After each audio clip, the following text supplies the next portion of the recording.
قرآن بہترین علاج ہے اس غفلت کو دور کرنے کا، وہ قرآن جو سمجھ کر پڑھا جائے۔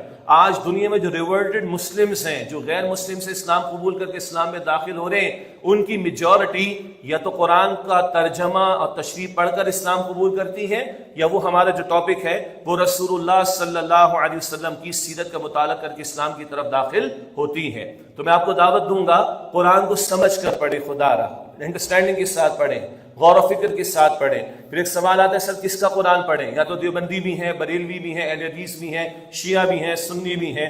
تو سر جیسے ڈاکٹر جمیل صاحب نے ذکر کیا، اب یہ مسئلہ حل ہو گیا۔ آپ لوگ یونیورسٹی میں ہیں، ممکن آپ کے چھوٹے بہن بھائی اسکولوں میں جا رہے ہوں، اور آپ کے علم ہے کہ پاکستان میں کام ہو چکا ایک ایسا agreed upon not just a translation of the Quran but explanation of the Quran as well, Quran کا ترجمہ بھی، قرآن کی مختصر تشریح بھی، جس پر تمام اسکول آف تھاٹ، تمام مکاتب فکر کے علماء کا اتفاق ہو گیا، دیوبندی بھی، بریلوی بھی، اہل الحدیث بھی، جماعت اسلامی کے عالم بھی اور اہل تشیع بھی۔ 5 بڑے بورڈز ہیں مدارس کے، اور ان کے علماء نے ایک اگریڈ اپون ٹرانسلیشن اور ایکسپلینیشن آف دا قرآن ہمیں اگری کر کے دے دیا۔ کتنے لوگوں کی بات فرسٹ ٹائم پتہ چلی؟ ہاتھ کھڑا کر لیں۔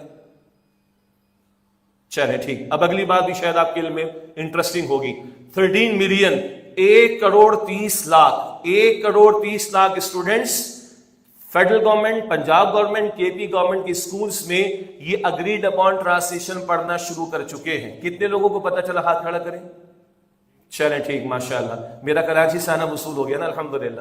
اچھا، گریڈ 9 10 11 12 4 ایئرس میں گریڈ 9 to 12 کمپلسری پیپر ہو رہا ہے قرآن ٹرانسلیشن کا 50 مارکس کا۔ کتنے لوگوں کو پتہ چلا؟ ہاتھ کھڑا کریں۔